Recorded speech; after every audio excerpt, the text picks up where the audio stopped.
Topic चलने जा रहा है, बहुत इंपॉर्टेंट है, इसको समझेंगे बहुत जगह काम आएगा, है ना। कहां पे पोटेंशियल एनर्जी आएगा, कहां पे पोटेंशियल एनर्जी नहीं आएगा, ये डिसाइड करने वाला ये अगला टॉपिक है, on the basis of conservative और नॉन कंजर्वेटिव, ठीक है ना। तो इसमें जो क्लासिफिकेशन ऑफ फोर्स है, जो सेकेंड टॉपिक है, इसमें क्या है, ऑन बिहाफ ऑफ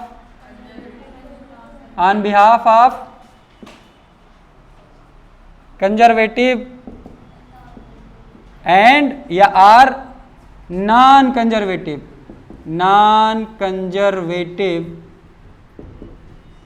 फोर्स। बात समझ में आया।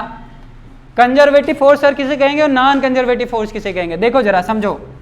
कंजर्वेटिव नाम से ही कुछ ना कुछ हमें मैसेज दे रहा है, कंजर्वेटिव फोर्स।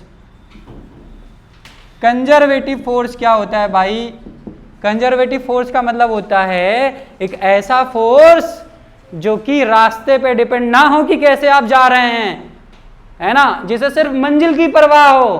किसकी परवाह हो, मंजिल की परवाह करने वाले फोर्स को बोलते हैं कंजर्वेटिव फोर्स। आप पहले कहां थे और बाद में कहां हैं, पहले कहां थे और बाद में कहां हैं। जो पाथ इंडिपेंडेंट फोर्सेस होते हैं या the work done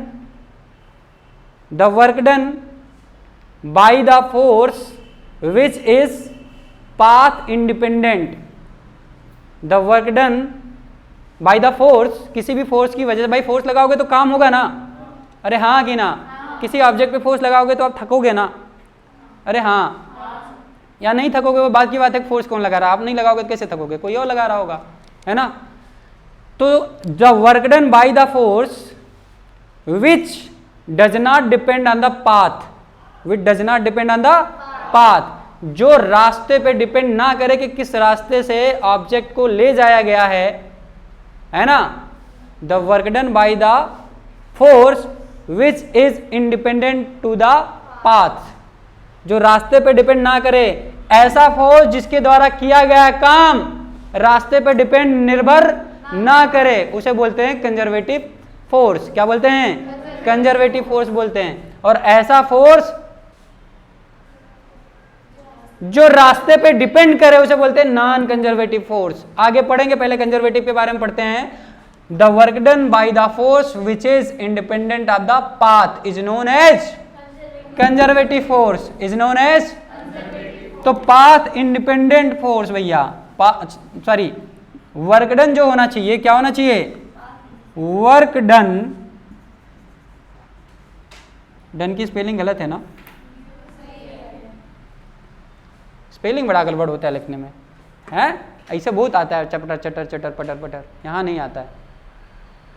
conservative force work done, ऐसा वर्क डन, ऐसा फोर्स जिसका वर्क डन पाथ पे डिपेंड ना करे, ऐसा फोर्स जिसका वर्क डन पाथ पे डिपेंड ना करे, that is known as conservative force, that is known as. ऐसा फोर्स जिसका वर्क डन पाथ इंडिपेंडेंट हो, क्या हो, पाथ इंडिपेंडेंट हो, उसे बोलते हैं conservative force. The work done by the force is path independent, समझ में आया, उसे बोलेंगे हम लोग कंजर्वेटिव फोर्स। जैसे मान लीजिए ए हो और बी हो, एक बार आप ऐसे जा रहे हैं, एक बार ऐसे जा रहे हैं, यहां आपने काम किया W1, यहां आपने काम किया W2, एक बार आप ऐसे जा रहे हैं, यहां आपने काम किया W3, ये B था, एक बार आप ऐसे जा रहे हैं, है ना, यहां पे आपने काम किया W4। कितना बार रास्ता आपने बदला, कितनी बार आपने रास्ता बदला, कितनी बार आपने काम किया। तो अगर कंजर्वेटिव फोर्स होगा, अगर फोर्स होगा तो सारे फोर्सेस के द्वारा किया गया काम बराबर होगा भैया, क्या होगा, बराबर होगा। काहे बराबर हो गया, काहे बराबर हो गया, क्योंकि इसको मतलब किससे था, ए से और बी से मतलब था। इससे मतलब ही नहीं था कि तुम किस रास्ते से जा रहे हो, इससे मतलब ही नहीं था। अरे हाँ, समझ में आ रहा है, क्लियर हो रहा है ना भाई। यानी कि ए से लेके बी तक जो रास्ता सिर्फ देखा जाता है ना, तो डिस्प्लेसमेंट दिमाग में होता है। क्या दिमाग में होता है? क्या दिमाग में होता है? यानी कि ये जो वर्क डन होना चाहिए ये डिपेंड करना चाहिए किस पे? डिस्प्लेसमेंट से, कि ए से बी जा रहे तो डिस्प्लेसमेंट कितना हुआ। बात समझ में आ रहा ना? तो चारों कंडीशन में जो डिस्प्लेसमेंट हो रहा है ए से बी हमेशा हमेशा सेम हो रहा है। क्या हो रहा है? तो वर्क डन भैया काहे नहीं सेम होगा? बात समझ में आया? ये हो गया भैया डिस्प्लेसमेंट। ये क्या है? तो बिकॉज हर एक रास्ते के लिए डिस्प्लेसमेंट सेम है, जिसकी वजह से हमारा वर्क डन भी सेम आया। दूसरा कंडीशन सुनिए, हमने इस मार्कर को ऐसे देखिए हवा में उछाला और ये हमारे हाथ में आ गया। हमने इस मार्कर को हवा में उछाला, हमारे हाथ से था, पहले भी हमारे हाथ में, हम उछाल के फिर से कैच कर ले रहे हैं, तो हमारे हाथ में फाइनली भी तो आ रहा है। अरे हाँ कि ना? हम ऐसे गोल गोल घूम के यहीं आके खड़े हो जा रहे हैं। अरे हाँ। तो the work done by the force in a round trip is equal to 0। The work done by the force in a round trip is equal to 0। अगर ऐसा कोई वर्क, ऐसा कोई फील्ड या ऐसा कोई फोर्स, ऐसा कोई वर्क डन मतलब ऐसा कोई फील्ड, पहले बात सुनो, फोर्स और फील्ड दो अलग अलग बातें होती हैं। आगे आप पढ़ोगे जहां पे एक सवाल उठेगा, ये आईएएस एग्जाम में भी पूछा जा चुका है कि मैग्नेटिक फील्ड या मैग्नेटिक फोर्स कौन कंजर्वेटिव है ना? मैग्नेटिक फील्ड या मैग्नेटिक फोर्स। तो लोगों का जो बत्ती होता है वहीं गोल हो जाता है। अच्छे अच्छे टीचर हमने देखे हैं, है ना, जहां पे इसकी बत्ती गोल कर देने वाला कॉन्सेप्ट है। ठीक है, तो आगे कैसे क्लियर होगा ये बातें यही आगे जब हम पढ़ेंगे, इसको जब हम समझाएंगे मैग्नेटिक फील्ड और मैग्नेटिक फोर्स, सब समझ में आएगा। बात समझ में आया? तो ऐसा फील्ड या ऐसा फोर्स जो work done in a round trip equal to 0 दे, ऐसा फील्ड या ऐसा फोर्स जो work done in a round trip equal to क्या दे?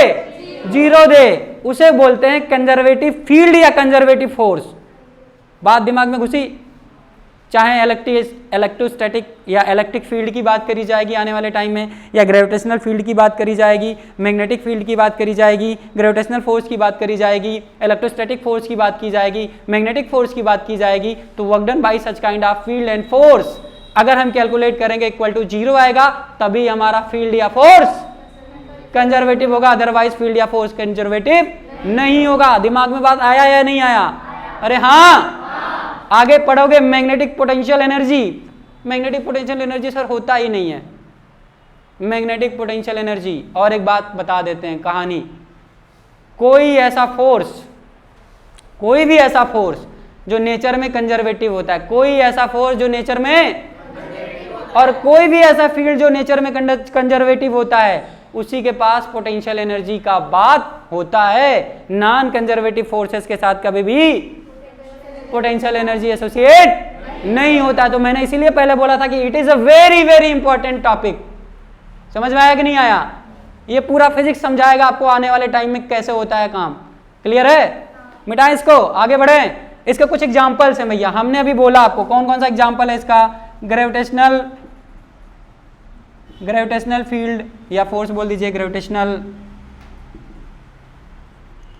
फोर्स, अभी फील्ड के बारे में बाद में बात कर लेंगे। ग्रेविटेशनल फील्ड या force, gravitational field force, gravitational field force, electrostatic field force, है ना, इलास्टिक फील्ड फोर्स या इलास्टिक फोर्स, इलास्टिक ही है ना भाई।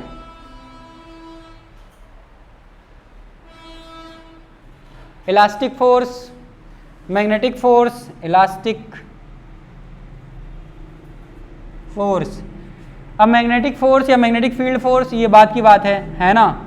अभी हम बस आपको ऊपर से बता दे रहे हैं, इसको ब्रीफ करेंगे जब हम मैग्नेटिज्म पढ़ेंगे कि मैग्नेटिक फील्ड कंजर्वेटिव है या मैग्नेटिक फोर्स कंजर्वेटिव है ना। तो हम लोग यहाँ बस ऊपर से लिख दे रहे हैं मैग्नेटिक फोर्स। ये याद रखना, ये फील्ड होगा या फोर्स होगा, बाद में हम प्रूव करेंगे। ये सवाल जब हम पढ़ाएंगे मैग्नेटिक फील्ड ना, तब हम प्रूव करेंगे कौन कंजर्वेटिव है कौन कंजर्वेटिव नहीं है। तो इतने सारे फोर्सेस कैसे हैं? कंजर्वेटिव फोर्स हैं। बात समझ में आया? इसको हटाते हैं, आगे बढ़ते हैं।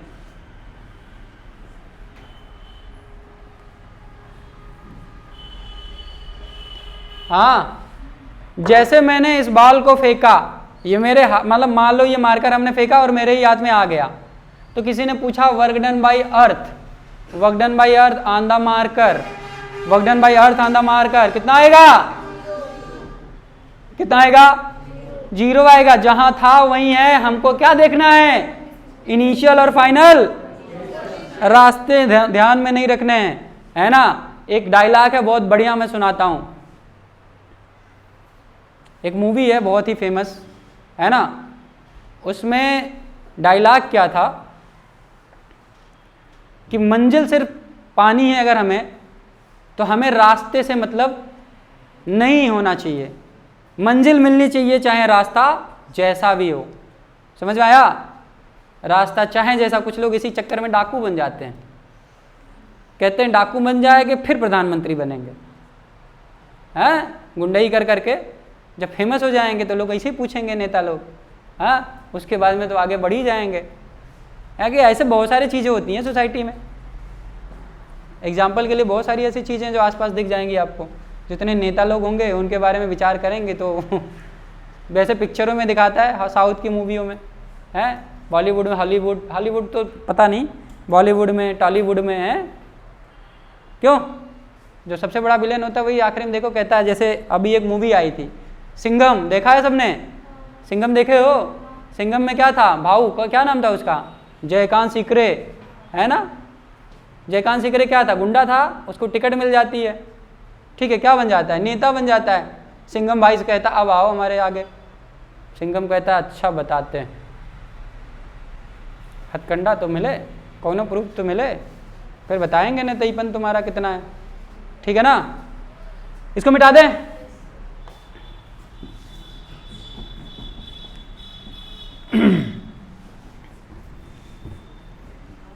तो भैया जो कंजर्वेटिव फोर्स होता है ना, इससे क्या लेना देना है, सिर्फ और सिर्फ फाइनल पोजीशन और इनिशियल पोजीशन से लेना देना है। एक होता है नॉन कंजर्वेटिव फोर्स, क्या होता है भैया, नॉन कंजर्वेटिव फोर्स, नाम है नॉन कंजर्वेटिव, जो कंजर्वेटिव ना हो, यानी कि जो कंजर्वेटिव में हमने पढ़ा है उसी का उल्टा, conservative force, non conservative force. कौन सा फोर्स, अरे भाई साहब नॉन कंजर्वेटिव फोर्स, जो पहले तो रास्ते पे डिपेंड करे, यानी कि इस बार हमें क्या, हमें मंजिल से भी लेना देना है और रास्ते से भी लेना देना। घर वाले कहते हैं देखो तुम पढ़ के आईएएस पीसीएस बन जाओ, कोई फर्क नहीं पड़ता, आईएएस पीसीएस बनो या ना बनो, अच्छे व्यक्ति बनो, यानी कि उन्हें किससे मतलब है, उन्हें आपके मंजिल से भी मतलब है और रास्ते से भी मतलब है। इसलिए बोलते हैं भैया हमारे घर वाले बहुत है,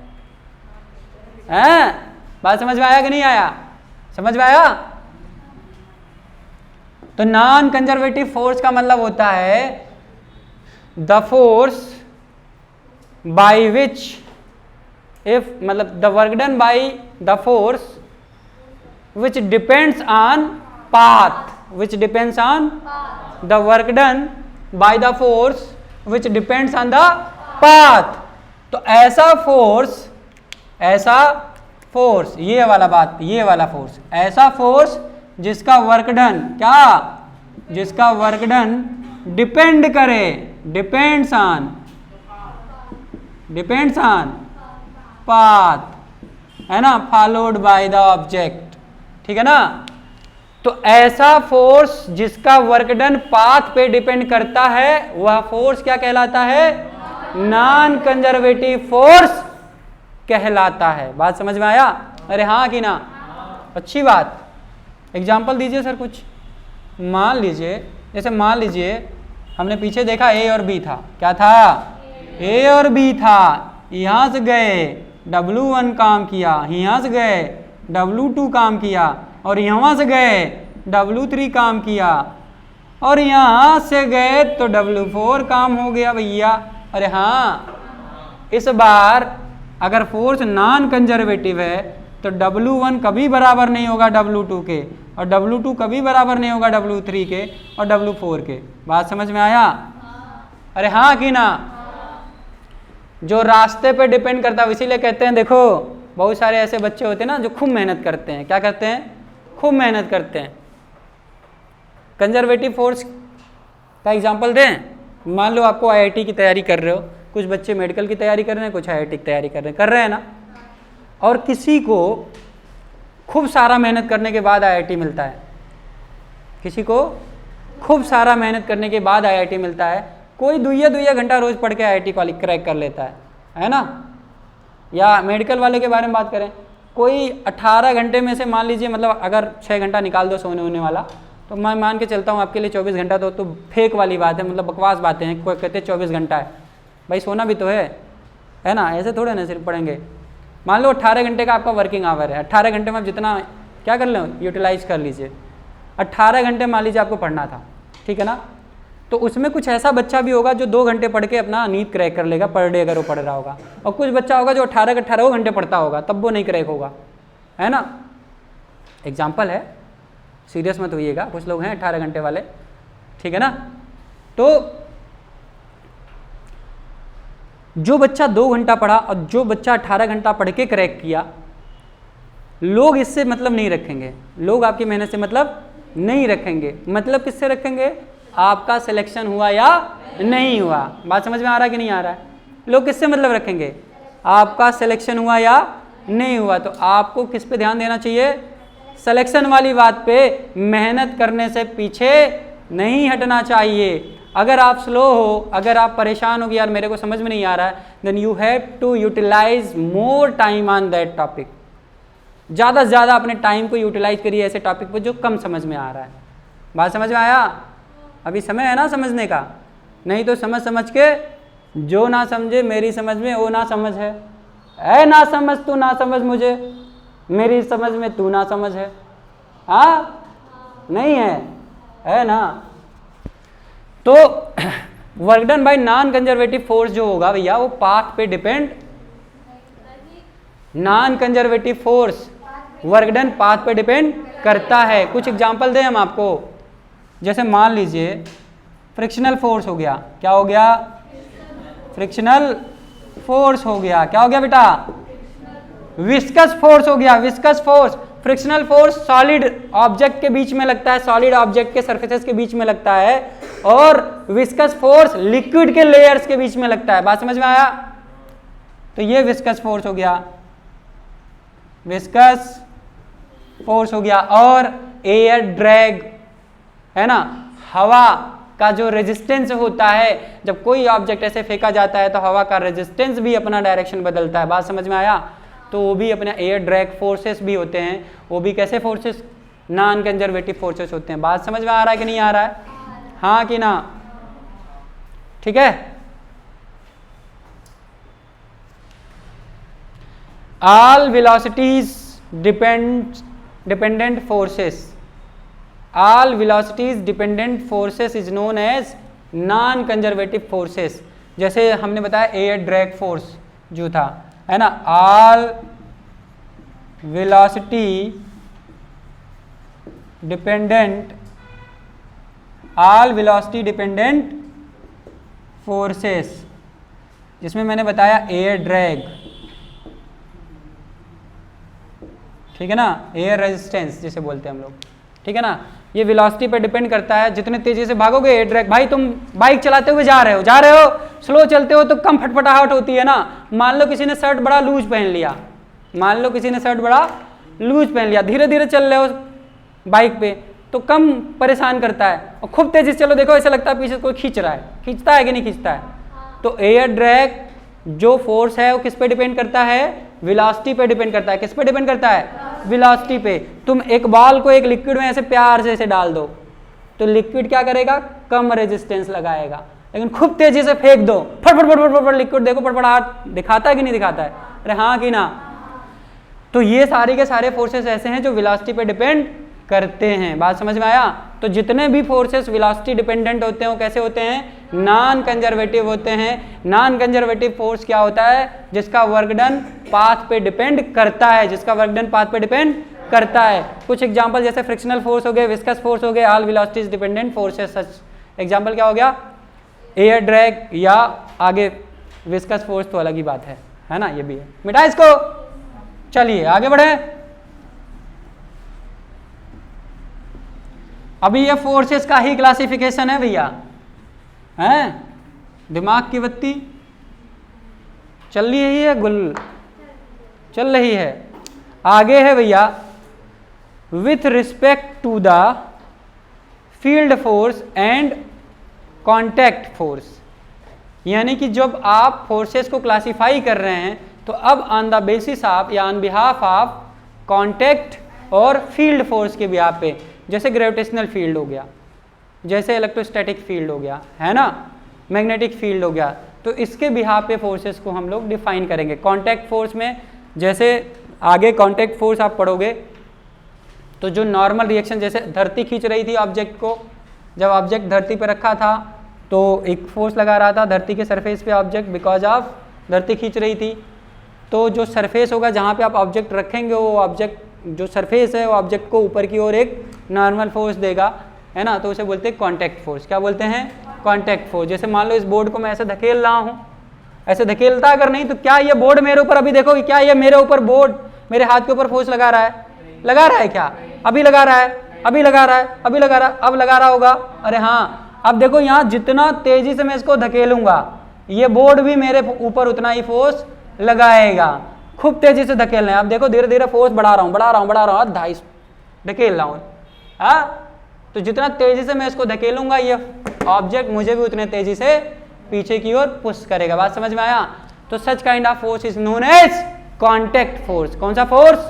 contact force. It is very important topic which will be discussed by me after some time. बात समझ में आया? अंग्रेजी गलत हो जाए तो भूलना मत, याद कर लेना कि हम कहाँ गलत किए हैं। ठीक, तो अब जो है with respect to the field force, तो तीसरा जो कैटेगरी है वो क्या है? On behalf of field force and contact. Field and contact के बेसिस पे फोर्सेस का क्लासिफिकेशन, जैसे कॉन्टैक्ट फोर्स हमने बता दिया, है ना।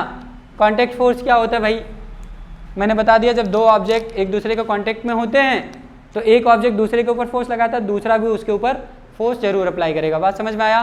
फील्ड फोर्स में मैंने बताया भाई दो, जैसे मान लो ग्रेविटेशनल फील्ड होता है, एक मास m1 है, फील्ड फोर्स अभी चल रहा है m1 है, ये यहाँ से एक छोटा ऑब्जेक्ट है m2 है, ये क्या कर रहा है? इसको अपनी तरफ खींच रहा है। ये छोटा वाला क्या कर रहा है? इसको अपनी तरफ खींच रहा है ना।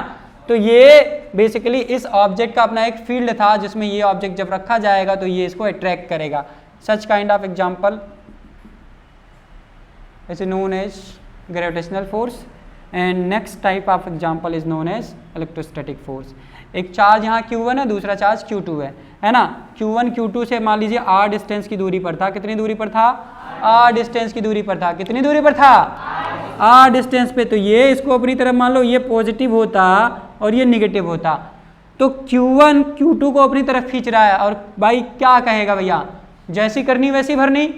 अरे अगर Q2 को Q1 खींचेगा तो Q2 भी Q1 को अपनी तरफ खींचेगा कि नहीं खींचेगा? हाँ, ये अगर नहीं होता तो क्या इधर आता? ये Q1 नहीं होता तो क्या इधर आता? और Q2 नहीं होता तो क्या इसको इधर ये खींचता? नहीं होता ना। तो यानी कि दोनों क्या हैं? एक्शन और रिएक्शन पेयर हैं। क्या हैं? एक्शन और रिएक्शन पेयर हैं। तो अगर ऐसे फोर्सेस के बारे में स्टडी आप कर रहे हैं तो ऐसे फोर्सेस को हम बोलते हैं फील्ड फोर्स। कौन सा force? Field force. Field force. बात समझ में आया? यानी कि ग्रेविटेशनल फोर्स, ग्रेविटेशनल फोर्स, दो मैग्नेट का टुकड़ा ले लो, ऐसे ऐसे चिपकाते हो, भले ना सटाओ, तो क्या करता है? एक दूसरे को खींचता है, या तो रिपेल करेगा नॉर्थ नॉर्थ या साउथ साउथ ले आओगे, या तो अट्रैक्ट करे, करता है ना, हाँ कि ना। उसे बोलते हैं फील्ड फोर्स। कौन सा फोर्स? तो भाई साहब ये ग्रेविटेशनल फोर्स हो गया, ये इलेक्ट्रिक फोर्स हो गया, इलेक्ट्रोस्टैटिक फोर्स हो गया, इलेक्ट्रोस्टैटिक फोर्स हो गया। अरे हाँ, और तीसरा कैटेगरी मैंने क्या क्या भैया? नॉर्थ पोल या south pole, north pole south pole. इसको जब पास में ले आओगे तो ये क्या होगा? इसके बीच में ये साउथ पोल नॉर्थ पोल को कहेगा भैया आ जाओ, ये नॉर्थ पोल साउथ पोल को कहेगा तुम भी आ जाओ। तो इनके बीच में अपना एक फोर्स लगेगा ना, तो ये बोलते हैं मैग्नेटिक फोर्स। कैसा फोर्स?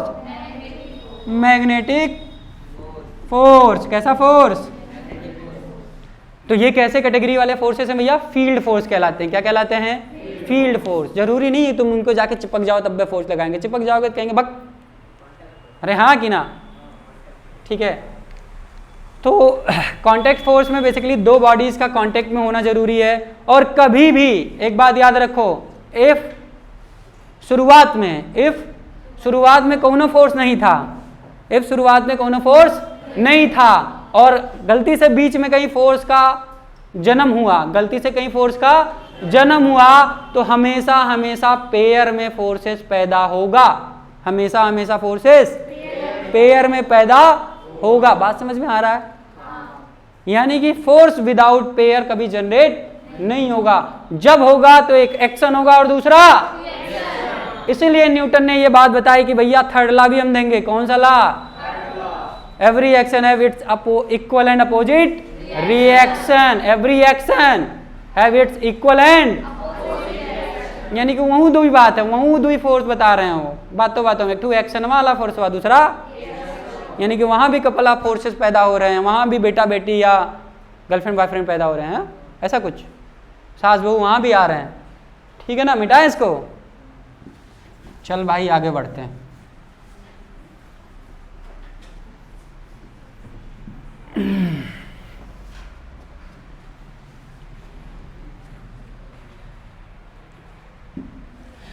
तो on behalf of field and contact forces समझ में आए?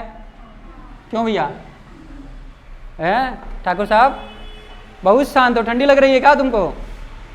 हाँ ठंडी लग रही है, हमको तो लग रहा भैया तुमको ठंडी लग रही है। बिल्कुल गोला हो का।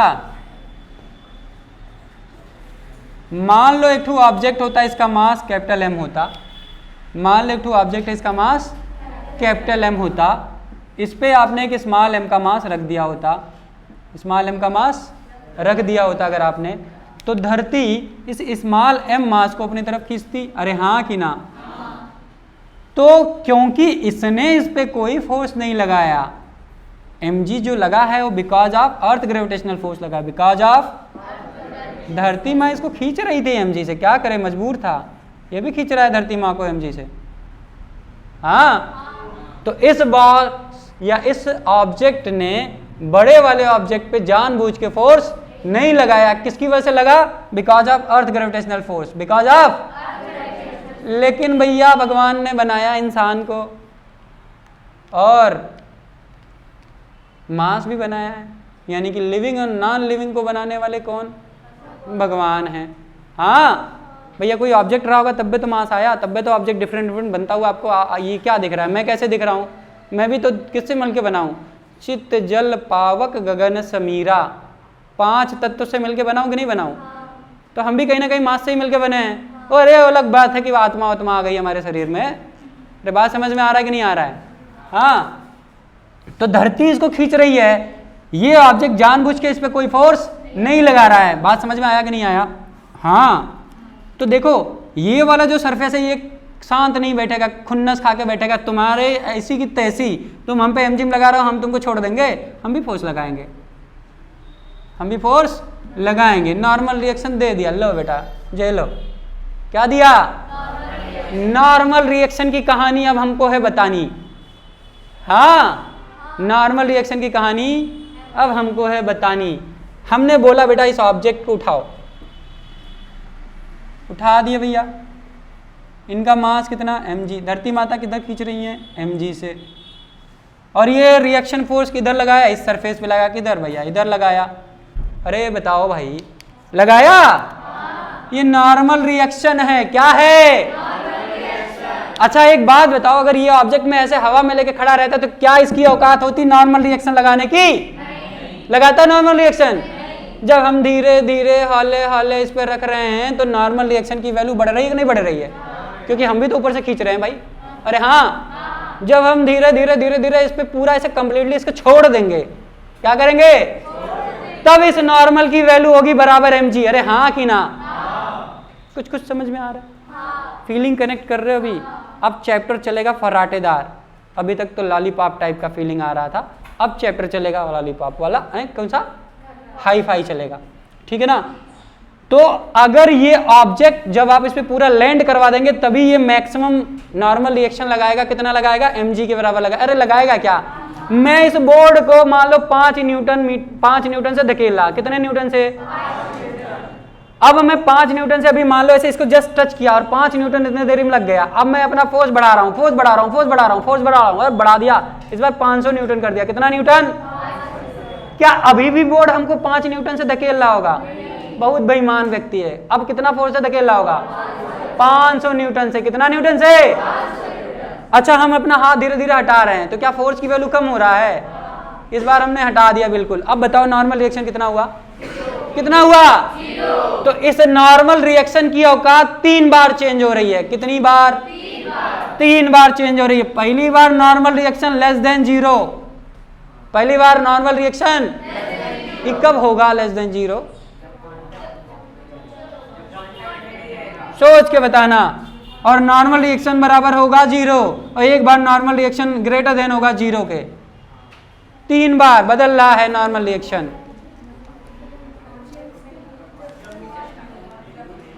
नॉर्मल रिएक्शन की वैल्यू ग्रेटर देन या लेस देन? ये लेस देन 0 हो रहा है। किस कंडीशन में? नॉर्मल रिएक्शन बराबर होगा 0 के। किस कंडीशन में? और नॉर्मल वैल्यू मतलब नॉर्मल फोर्स ग्रेटर देन 0 होगा किस कंडीशन में? जब फोर्स और यहाँ पे ये कौन सी बात?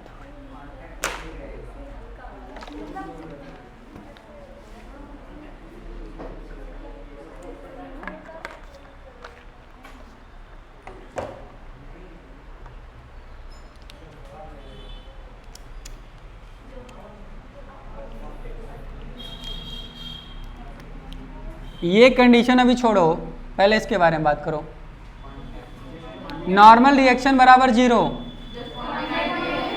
When contact was broken.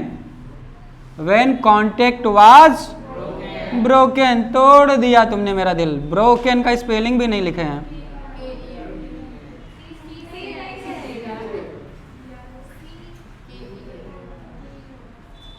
नहीं लिखा सही ना? ब्रोकन। भैया जब कांटेक्ट ब्रेक हो जाएगा तो क्या नॉर्मल रिएक्शन लगाने आएगा? हम बोल रहे हैं हम भैया कुछ नहीं, देखो हमारा इसके बीच में हम कुछ लगा ही नहीं रहे, अभी हमारा हाथ कहाँ है? बोर्ड पे टच नहीं हुआ है। तो नॉर्मल रिएक्शन बताओ बोर्ड द्वारा हमारे हाथ पे। अब हम धीरे धीरे कांटेक्ट क्या कर रहे हैं? एन की वैल्यू बराबर है इक्वल टू एन बराबर मान लीजिए यहाँ mg आ रहा है। क्या आ रहा है? तो किसी ने पूछा यार mg कब आएगा? जब ये पूरा इस पे लैंड करवा दिए थे आप तब आया था ना। तो n इज ग्रेटर देन 0 तब होगा जब फुल्ली कांटेक्ट में होगा ऑब्जेक्ट। समझ में आ रहा है? और n बराबर 0 होगा जब कांटेक्ट खत्म हो जाएगा। बात समझ में आया? और जब यहाँ पे कांटेक्ट ब्रेक होना स्टार्ट हो जाएगा तब ये वैल्यू हो जाती है उस पर्टिकुलर कंडीशन में क्या? Less than 0। वहाँ पे इंटर एटॉमिक फोर्सेस का कॉन्सेप्ट आएगा कि भैया यहाँ पे बहुत सारी छोटी छोटी बातें होंगी। ये बात हम लोग आगे डिस्कस करेंगे कि एग्जैक्टली ऐसा कैसे होता है। बात समझ में आया है ना? आगे बढ़ें ना बढ़ें? Contact has already broken. यहाँ पे कॉन्टेक्ट ब्रोकन वाला हो जाएगा और यहाँ पे क्या हो जाएगा? It is the edge of condition contact breaking. चलो n बराबर 0 कब होगा? जब कॉन्टेक्ट ब्रेक हो जाएगा। इस कंडीशन को भी हटाते हैं क्योंकि ये आपके समझ के बाहर अभी आ रहा है। ये हमारे पास पूरा क्लियर हो रहा है कि हाँ n ग्रेटर देन 0 कब होगा? जब कॉन्टेक्ट में आ जाएगा बॉडी। बात समझ में आया? तो दो बातें अभी हम पढ़ते हैं। व्हेन कॉन्टेक्ट वाज ब्रोकन, हटा देगो ये ऑब्जेक्ट को, n बराबर 0 हो जाएगा क्योंकि एक्शन रिएक्शन वाली जो अगर कॉन्टेक्ट फोर्स की बात करें n बराबर 0 तब होगा जब इसका कॉन्टेक्ट खत्म हो जाए। बात समझ में आया? क्लियर है? चलिए आगे बात करें।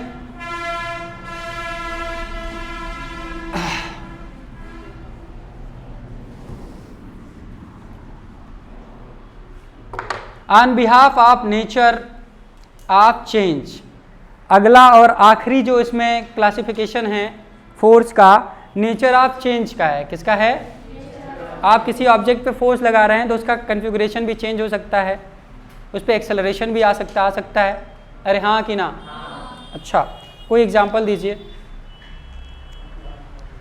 नेचर ऑफ चेंज का कोई एग्जांपल दीजिए।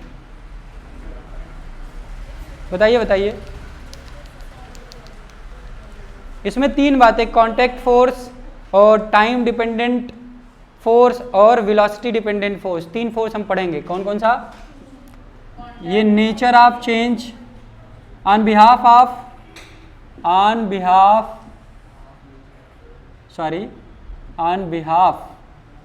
सही लिख रहा था ना, behalf of nature of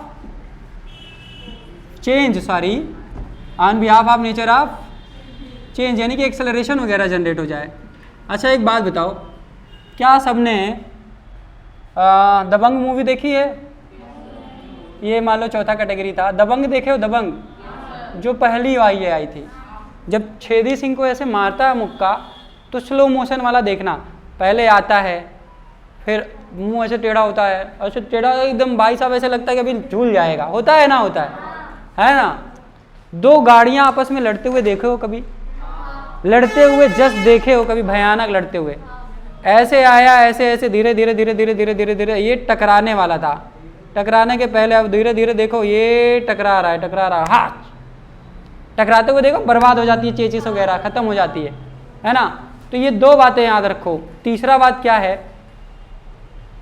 velocity dependent, जैसे बोला मैंने कि भाई नेचर ऑफ चेंज, किसी जैसे प्लेन देखते हो, प्लेन है ना, प्लेन क्या होता है जब टेक ऑफ होता है ना, तो बेसिकली उसके धीरे धीरे वेलोसिटी होते हैं, ड्रैग फोर्स उसको मिलता है ना, थ्रस्ट फोर्स है ना, वो बेसिकली उसका एक मैकेनिज्म है एरोडायनेमिक्स, जब मैं थोड़ा सा आगे फ्लूइड मैकेनिक्स पढ़ाऊंगा तो उसमें बताऊंगा, है ना। तो वहाँ भी बिकॉज ऑफ एयर प्रेशर या एयर फोर्स है ना, वेलोसिटी चेंज होती हैं, है ना। जैसे मान लो विंड मिल है ना, क्या है? विंड मिल है, तो कब तेजी से ब्लेड्स, उसका टरबाइन का ब्लेड कब घूमेगा? हाँ भाई, जितना तेजी से एयर उस पर स्ट्राइक करेगा उतनी तेजी से घूमेगा। अरे घूमेगा कि नहीं घूमेगा?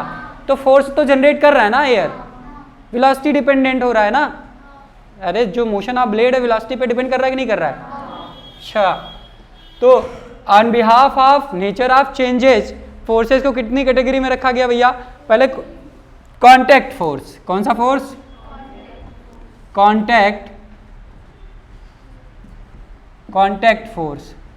कांटेक्ट फोर्स में बताइए, कोई एग्जांपल दीजिए फटाफट।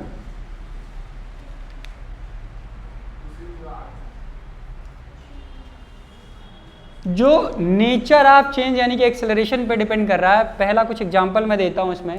न्यूक्लियर फोर्स, न्यूक्लियर फोर्स भी कांटेक्ट में आने की वजह से होता है, क्योंकि ना तो मास की वजह से फोर्स होता है और ना ही वो चार्ज की वजह से फोर्स होता है। समझ में? मास की वजह से ग्रेविटेशनल फोर्स लगता है, चार्ज की वजह से इलेक्ट्रोमैग्नेटिक फोर्स लगता है। बात समझ में आ रहा है? अरे हाँ कि ना? तो न्यूक्लियर फोर्स जो होता है कांटेक्ट टाइप का फोर्स होता है। कैसा होता है? कांटेक्ट टाइप का फोर्स होता है। तो एग्जाम्पल इसका है न्यूक्लियर फोर्स, कौन सा? Nuclear force. और कौन सा भैया? Kinetic friction. कौन सा?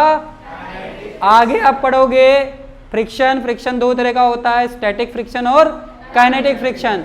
तो काइनेटिक फ्रिक्शन कब लगता है? जब ऑब्जेक्ट मूव करता है तो उस समय जो सरफेस के बीच में फ्रिक्शन लगता है, that is known as kinetic friction. तो ये है काइनेटिक फ्रिक्शन भैया, काइनेटिक फ्रिक्शन, काइनेटिक। बात समझ में आ रहा है? पहला कांटेक्ट टाइप का फोर्स आता है नेचर ऑफ चेंज में, on behalf of nature of change, यानी कि एक्सेलरेशन के बेसिस पे कांटेक्ट फोर्स आया पहला, न्यूक्लियर फोर्स जिसका एग्जांपल रहा, और काइनेटिक फ्रिक्शन एग्जांपल रहा। टाइम डिपेंडेंट नेक्स्ट जो है time dependent force. Time dependent force क्या है भाई? Time dependent force. जैसे एक इम्पैक्ट फोर्स होता है, क्या होता है? इम्पैक्ट फोर्स होता है बेटा, इम्पैक्ट फोर्स। इसका एक बेस्ट एग्जांपल है। और दूसरा एग्जांपल है स्टैटिक फ्रिक्शन। कौन सा फ्रिक्शन? Static friction. ये सब याद रहेगा तो आगे कैलकुलेशन बड़ा आराम से, मतलब बहुत ही आराम से करोगे। बस ये समझ लो कि टाइम डिपेंडेंट फोर्स कौन है? Static friction. आगे पढ़ोगे कांटेक्ट फोर्स में जो टाइम पे डिपेंड नहीं करने वाला फोर्स है, जो कांटेक्ट पे डिपेंड करने वाला है, वो काइनेटिक फ्रिक्शन है। बात समझ में आया? स्टैटिक फ्रिक्शन की वैल्यू आगे देखोगे धीरे धीरे वो with respect to the situation time वो चेंज होता है ना।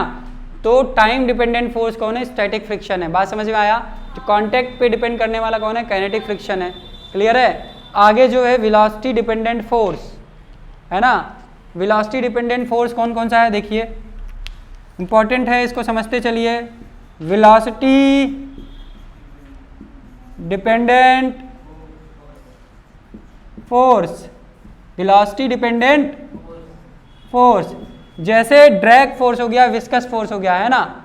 जैसे एयर ड्रैग हो गया, viscous force, drag force, magnetic Lorentz force, है ना। एग्जाम्पल क्या है? Drag force,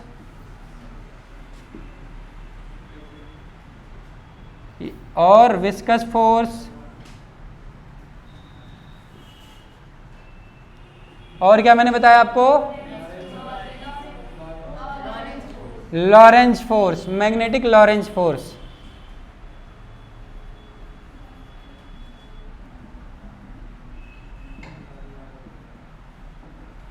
magnetic Lorentz force का पीछे हमने जो फार्मूला बताया है Q इंटू ई, वो इलेक्ट्रिक लॉरेंज फोर्स था, मैग्नेटिक लॉरेंज फोर्स था Q into V cross B. तो ये हो जाएगा Q into V cross B, इसे हम लोग बोलते हैं मैग्नेटिक लॉरेंज फोर्स। बात समझ में आया? क्लियर है? समझ में आ रहा है? आगे होता है पोजीशन डिपेंडेंट फोर्स। पोजीशन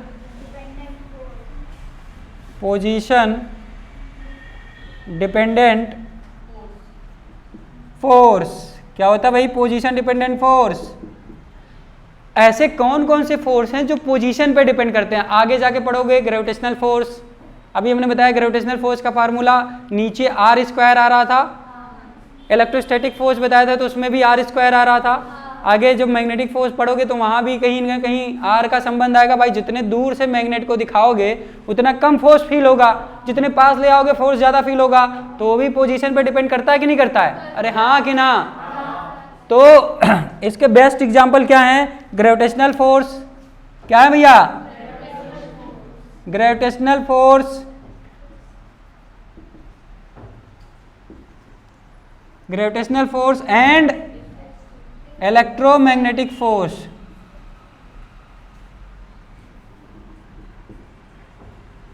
बात समझ में आया?